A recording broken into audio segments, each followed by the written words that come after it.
La guerre la plus secrète du conflit russo-ukrainien ne se joue pas dans les tranchées, mais au-dessus des vagues de la mer Noire. Là où les projecteurs médiatiques restent braqués sur le Donbass ou Zaporizhia, une bataille autrement plus discrète façonne chaque jour l'équilibre des forces bien loin du regard du public. Dans l'ombre, la Crimée est devenue le cerveau du front maritime. Ce territoire, annexé par la Russie il y a maintenant 10 années, est aujourd'hui transformé en une forteresse technologique. Radars, missiles de croisière et systèmes de surveillance s'y multiplient, faisant de cette péninsule un centre opérationnel sans égal en mer Noire. Pour Moscou, l'objectif est limpide: neutraliser la menace grandissante des missiles côtiers ukrainiens capables de frapper navires ou bases portuaires en quelques minutes et garantir le contrôle absolu de la navigation régionale. Le Kremlin veut à tout prix sécuriser les routes stratégiques qui traversent la mer Noire, essentielles à la fois pour l'économie russe et pour la logistique militaire. La lutte qui se déroule ici n'est pas seulement militaire, elle touche à la domination économique de tout le bassin de la mer Noire. Perdre cet atout signifierait perdre l'accès à des ressources vitales et exposerait la Russie, comme l'Ukraine, à des bouleversements stratégiques d'une ampleur inédite. Mais pour comprendre pourquoi la Crimée détient ce rôle central et pourquoi la mer Noire est le théâtre d'une guerre aussi moderne qu'invisible, il faut d'abord plonger dans la géographie si particulière de cette région et les atouts uniques du littoral criméen. Regardons ensemble comment la carte de la mer Noire et la position de la Crimée forment un levier stratégique décisif dans ce conflit. Imaginez un porte-avions impossible à couler, c'est exactement le rôle que joue aujourd'hui la Crimée dans la guerre de la mer Noire. Par sa position géographique unique, la Crimée s'avance comme une proue de navire au cœur de la mer Noire. Depuis ses côtes, on peut surveiller et contrôler toutes les routes maritimes jusqu'aux détroits stratégiques. Cela offre à la Russie un avantage sans équivalent. Aucune flotte ou convoi ne peut échapper à son regard, ni à ses armes. Mais ce n'est pas seulement la carte qui donne à la Crimée sa puissance. La péninsule est littéralement saturée de technologies militaires de pointe. Les systèmes de missiles Bastion équipés des redoutables Onyx, capables de filer à plus de 2 fois la vitesse du son, sont postés sur les falaises du cap Tarkhankut et autour de Sébastopol. Leur portée couvre toute la zone occidentale de la mer Noire, jusqu'aux abords d'Odessa et même plus loin. En parallèle, les complexes balles armés de X-35 verrouillant les accès maritimes restants. Qu'il s'agisse de cargos, de navires militaires ou même de drones de surface, tous deviennent des cibles potentielles. Les Russes ont ainsi la certitude qu'aucun mouvement sur l'eau ne passera inaperçu ou impuni. Le bouclier de la Crimée ne s'arrête pas là. Les radars, comme ceux de la famille Podsolnuk ou Nebo-M, forment un champ de détection ininterrompu du littoral jusqu'au large. Cette vigilance constante est épaulée par des systèmes de défense anti-aérienne S-400, véritables gardiens du ciel, et des batteries de guerre électroniques capables de brouiller, d'aveugler, voire de désorienter tout adversaire. Dans les airs, l'aviation basée à Saki, Belbek ou Kacha peut intervenir en un éclair. Avions de chasse, bombardiers et drones de reconnaissance quadrillent le secteur, prêts à frapper ou à relayer toute menace en temps réel. Tous ces dispositifs aboutissent à la création d'une zone A2AD, une immense bulle d'interdiction où s'aventurer devient quasi suicidaire pour n'importe quel adversaire, qu'il s'agisse d'un avion, d'un missile ou d'un navire. Cette zone, invisible sur les cartes, est dictée par la portée des radars, la vitesse des missiles et le maillage constant des moyens de surveillance. Cette domination technologique n'est pas qu'un pari militaire, c'est aussi une question de survie stratégique. Si la Russie venait à perdre cette supériorité, ses propres navires deviendraient vulnérables, ses bases exposées à des frappes et son contrôle sur la mer Noire serait remis en cause.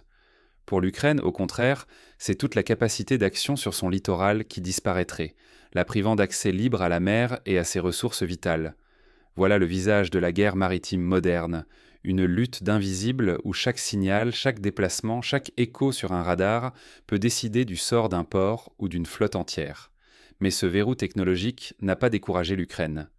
Face à cette forteresse flottante, Kiev a déployé une stratégie asymétrique audacieuse, bousculant les certitudes des amiraux russes.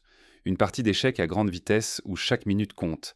Mais ici, le plateau est immense et les pièces se déplacent à la vitesse des signaux radio et des missiles.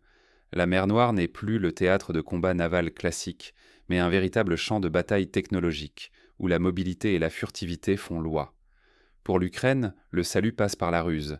Ses lanceurs de missiles Neptune et Harpoon sont montés sur des véhicules camouflés, capable de se fondre dans le trafic civil, d'apparaître soudainement, de lancer une salve et de disparaître aussitôt.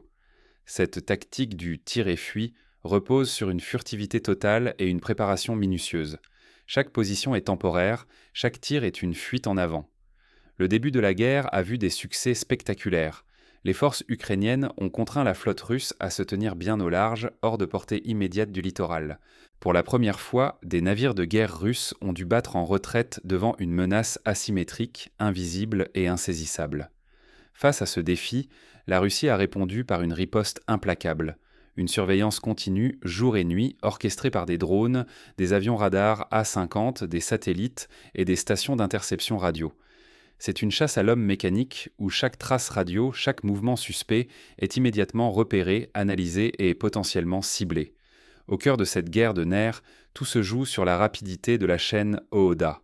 Observer, orienter, décider, agir. Celui qui boucle ce cycle le plus vite survit, l'autre s'expose à une riposte fulgurante. Pour les équipages ukrainiens, la moindre erreur de timing peut être fatale. La Russie utilise l'un de ses atouts majeurs, les missiles Iskander-M, capables de frapper une position mobile en moins de 5 minutes après sa détection. Le temps entre l'apparition d'un lanceur et l'arrivée de la frappe est si court que la moindre hésitation condamne l'équipe à la destruction. Régulièrement, des images prouvent l'efficacité de cette traque. Des lanceurs détruits près d'Odessa, à Ilyichivsk, à Achaïev, illustrant une campagne systématique menée pour réduire à néant la force de frappe mobile de l'Ukraine. Dans ce duel, le risque est extrême. Pour l'Ukraine, chaque lanceur perdu diminue sa capacité d'action et sa souveraineté. Pour la Russie, chaque brèche ukrainienne expose ses bases, ses navires et son contrôle régional. Mais la guerre ne s'arrête pas aux missiles et à la détection. D'autres armes, plus discrètes et tout aussi décisives, entrent en scène. Car dans l'ombre de ces affrontements visibles, une autre bataille fait rage, celle du renseignement, du brouillage et des opérations secrètes. Plongeons dans cet univers où la technologie et la ruse décident aussi du sort de la mer Noire. Drones marins, frappes ciblées, défense adaptative, la mer Noire est désormais un champ de bataille invisible où chaque mouvement peut être fatal. Depuis le début du conflit, la guerre navale en mer Noire s'est transformée en un véritable jeu du chat et de la souris. L'arrivée massive de drones de surface ukrainiens, capables de traverser discrètement des centaines de kilomètres pour frapper des cibles comme le port d'Ochakov ou les quais de Sébastopol, a fait voler en éclats les anciennes certitudes. Ces attaques spectaculaires, relayées sur toutes les chaînes, obligent la Russie à revoir ses priorités et à adapter en permanence ses défenses. En réaction, la Russie a renforcé son dispositif. Les bases navales, notamment celle de Sébastopol, ont été fortifiées comme jamais. Des barrières taux flottantes, des filets anti-drones, des batteries d'artillerie connectées à un réseau de radars et des systèmes de guerre électroniques quadrillant les ports et les routes maritimes critiques. Désormais, chaque approche suspecte est immédiatement détectée, suivie et potentiellement détruite bien avant d'atteindre sa cible. La doctrine russe a elle aussi évolué. Fini le rêve d'un débarquement à Odessa. La priorité est désormais de verrouiller la mer à distance.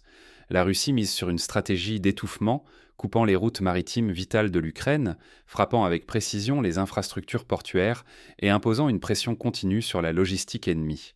Cela a permis de transformer la Crimée en une forteresse qui contrôle la quasi-totalité du trafic naval régional. Pour l'Ukraine, les attaques de drones et de missiles ont d'abord marqué les esprits, mais leur portée réelle s'est révélée limitée face à l'adaptation russe. Chaque coup d'éclat médiatique se heurte à la réalité d'une perte progressive d'infrastructures portuaires, de navires et de capacités de projection de puissance. L'Ukraine, privée de son accès libre à la mer, dépend de plus en plus de corridors négociés et de l'aide internationale pour maintenir son commerce et sa sécurité maritime. Cette guerre invisible a des conséquences régionales profondes. La Russie impose une zone de domination maritime où la navigation civile et militaire, ukrainienne ou étrangère, doit composer avec la menace permanente de frappe ou d'interception. L'économie des ports voisins, l'exportation de céréales, le transit d'énergie, tout est fragilisé par la fermeture partielle de la mer Noire et l'instabilité qui en découle. À mesure que les technologies évoluent, chaque camp doit réinventer ses méthodes pour survivre. Derrière les drones, les radars et les missiles se joue un enjeu vital. Le prestige national, l'influence sur la région et surtout la sécurité de millions de civils. Mais au-delà de la technologie et des stratégies, quels enseignements peut-on tirer de cette confrontation en mer Noire et comment les marines du monde entier s'en inspirent-elles ?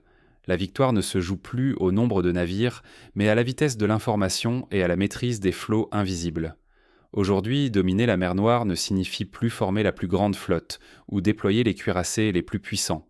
Il s'agit de maîtriser la technologie, d'adapter son mode opératoire et, surtout, de neutraliser l'adversaire sans jamais s'exposer directement. La rapidité d'analyse et la capacité à frapper avant même d'être localisé sont devenues les clés d'un affrontement où chaque minute compte. La Crimée incarne parfaitement cette nouvelle ère.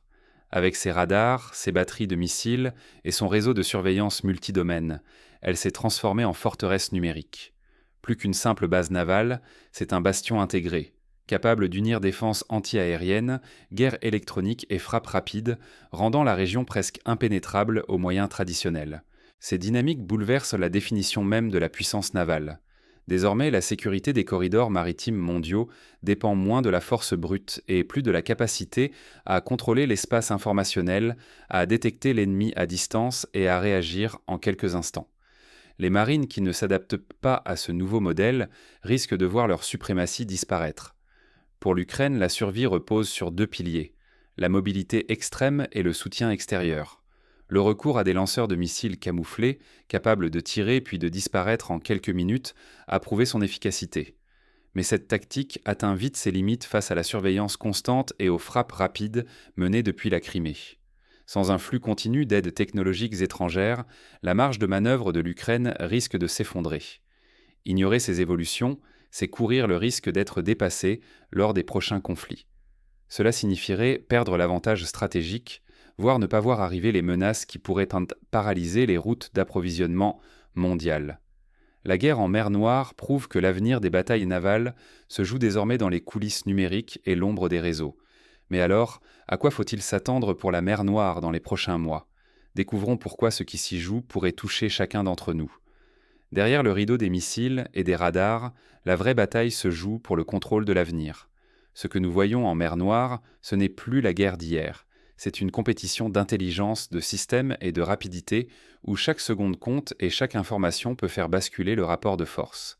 La Crimée, ancrée au cœur de la région, est devenue le pivot d'une stratégie de domination quasi totale, dictant qui peut naviguer, commercer ou même simplement exister dans cette zone à haut risque. Mais la Russie, malgré sa puissance technologique, fait face à une riposte ukrainienne imprévisible, faite de mobilité, de camouflage et d'alliance avec l'Occident. Dans cette guerre invisible, la frontière entre la sécurité et la vulnérabilité s'efface. Les satellites, les drones, les missiles hypervéloces ou furtifs ne laissent plus de place au hasard. Le ciel et la mer sont quadrillés, chaque mouvement est scruté, chaque signal traqué.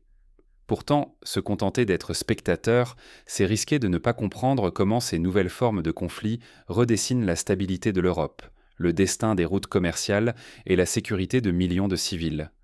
S'intéresser à la guerre en mer Noire, c'est refuser de fermer les yeux sur l'évolution de la guerre moderne, car derrière ces affrontements technologiques, ce sont les règles du monde de demain qui s'écrivent, loin des projecteurs mais au plus près de nos vies.